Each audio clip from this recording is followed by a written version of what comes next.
Bien, retomamos entonces nuestra clase de clasificación de los bienes y les decía yo que debíamos pasar a esta clasificación entre bienes consumibles y bienes no consumibles.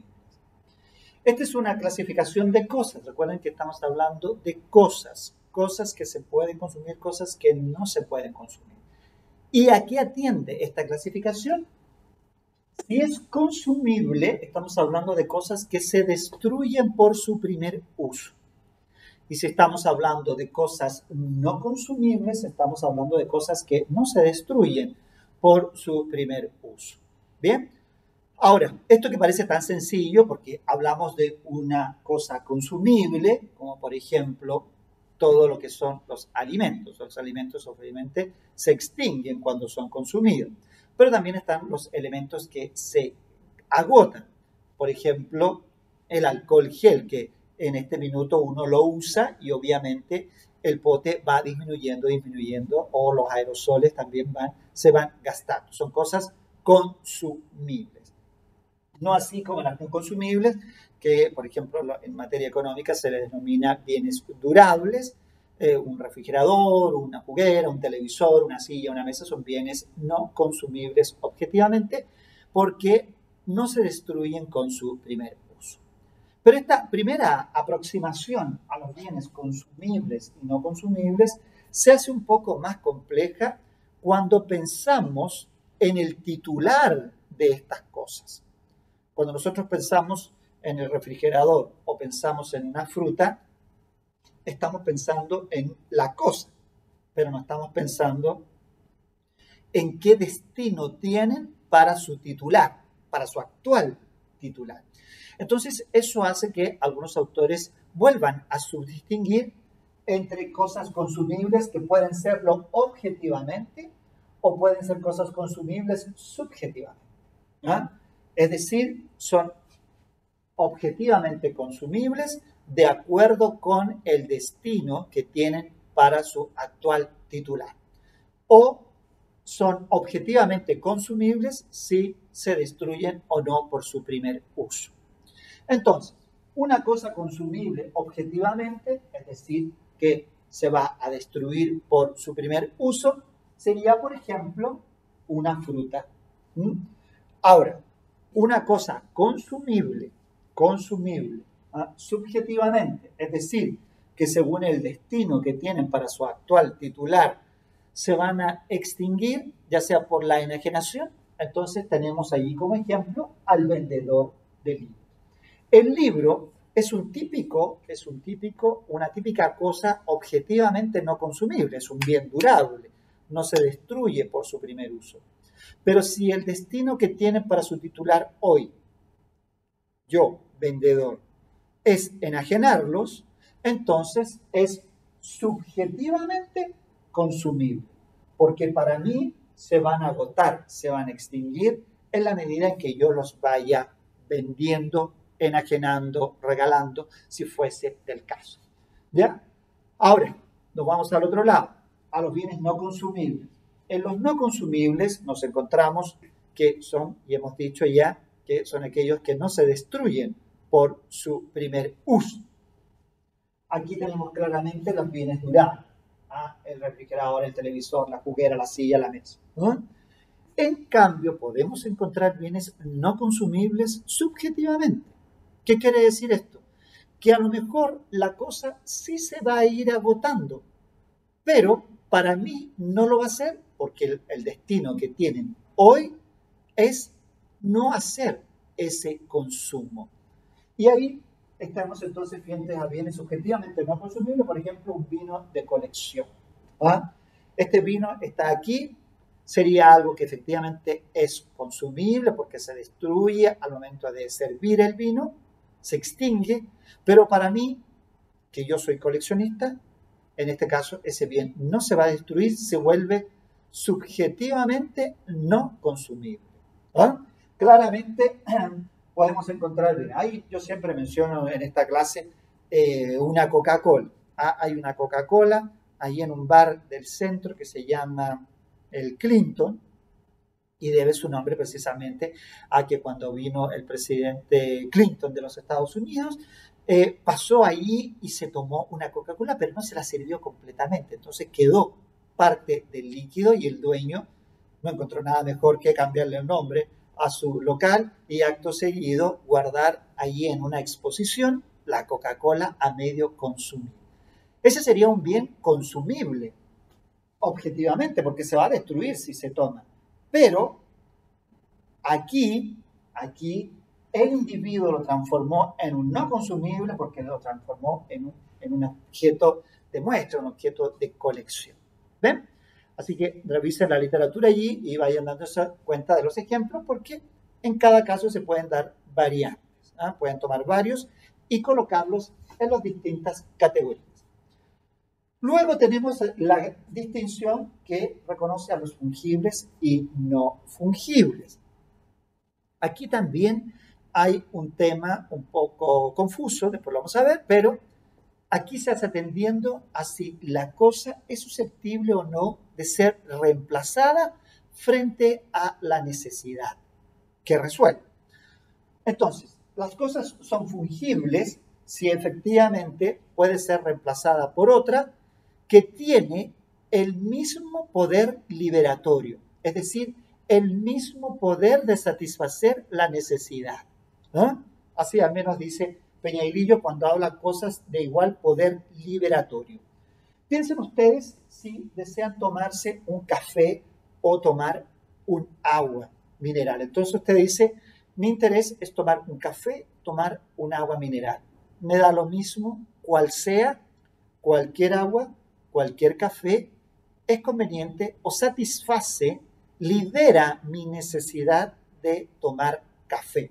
Por tanto, serían, en este caso, estos ejemplos del agua y del café serían fungibles. Ahora, las cosas son no fungibles cuando no pueden ser reemplazadas por otras, ¿ya? No todas satisfacen el mismo, de igual modo, el interés. Podríamos pensar, por ejemplo, en algún tipo de remedio. No cualquier dosis del remedio, no cualquier remedio es el que es pertinente a la satisfacción de mi necesidad, en este caso de salud, sino que uno específico. Piensen ustedes lo que está pasando con el virus, efectivamente, que no cualquier vacuna para estados gripales, estados de resfrío sirve, sino que solo serviría, el día que llegue a existir, un tipo de vacuna específica para este COVID-19. ¿Ya? Entonces ahí sería no fungible. Pero como las cosas no son ni están solas, sino que están en relación con un sujeto, siempre está el individuo que puede tener una necesidad distinta o puede tener un propósito distinto. Entonces, si efectivamente ello se da y la satisfacción de la necesidad no se da con cualquier bien, pasamos a algo objetivamente fungible y también subjetivamente fungible o no fungible. En este caso también podemos hacer la misma distinción que habíamos hecho anteriormente.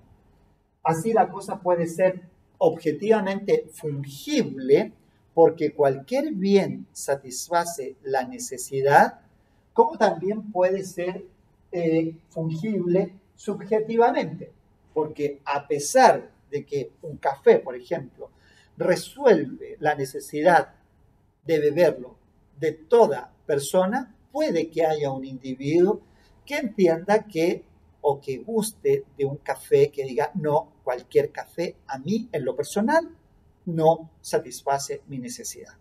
Piensen ustedes, no sé, piensen, descafeinado, entonces resulta que todos los cafés son iguales, no, pero es que en el caso mío el café tiene que ser diferente. Entonces ahí es un bien fungible o no fungible objetivamente, si satisface todas las necesidades, pero si no satisface la mía en particular, un bien que a lo mejor era fungible objetivamente, pasa a ser un bien no fungible subjetivamente. ¿No? Pensemos también, por ejemplo, en un lápiz. A mí, si voy a firmar un documento, cualquier lápiz me sirve. Por lo tanto, es un bien fungible objetivamente. Pero supongamos que es el presidente y va a firmar una ley en particular, es una ley histórica, una ley importante, y entonces él señala que ese decreto debe ser firmado con la pluma presidencial, con un plumón o con un lápiz presidencial. Entonces el bien pasa a ser no fungible, pero subjetivamente. ¿Ven? Y se van dando entonces estas combinaciones. Esto es importante, esta clasificación cobra importante ambas cuando se trata de los contratos, porque en los contratos queda claro qué es lo que yo quiero. Si yo voy a arrendar, si yo voy a celebrar un contrato de comodato, si yo voy a dar un usufructo, voy a entregar la cosa para que otro use y goce de ella, no puede tratarse de bienes, de bienes consumibles. ¿Por qué? Porque se van a destruir. ¿Y qué voy a restituir al final del arriendo, al final del comodato, al final del usufructo? Debe tratarse necesariamente en estos contratos o en este derecho que he mencionado de bienes no consumibles, es decir, que sean restituibles al final del contrato. Y en el caso de los bienes fungibles y no fungibles, puede influir mucho en aquellos contratos en las que la obligación es de género o la obligación es de especie o cuerpo cierto. Cuando las obligaciones son de género, según relata el artículo 1508, todo bien satisface la necesidad mientras sea de mediana calidad. No ocurre lo mismo cuando se trata de una especie o cuerpo cierto porque el objeto querido es único. Como si yo compré un vehículo marca Peugeot, placa patente XL2028. No me sirve otro, sino que esa es una especie o cuerpo cierto. Entonces, en ese caso, sí podría influir la clasificación entre bienes fungible y no fungible.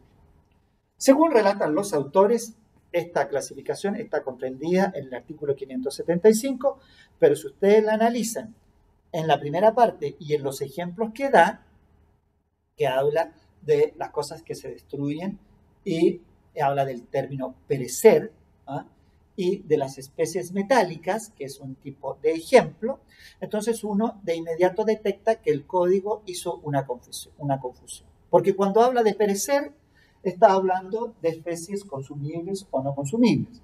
Pero cuando da el ejemplo de las especies metálicas referidas a las monedas, está hablando de bienes fungibles. ¿Ven? Entonces, en ese caso, da la impresión de que el código confundió a ambas clasificaciones. Así que revisen el artículo 575 y la literatura al respecto. Bien, por esta semana quedamos entonces en esta clasificación y la siguiente veremos las otras tres que restan. Bien, nos vemos entonces. No olviden revisar las tareas que van a quedar. Recuerden que aquí vamos a hacer un proceso formativo de ir construyendo la nota. Bien, bueno, que estén todos muy bien, a cuidarse y mantenerse en casa si es que no hay una necesidad imperiosa de salir. Bien, saludos a todos.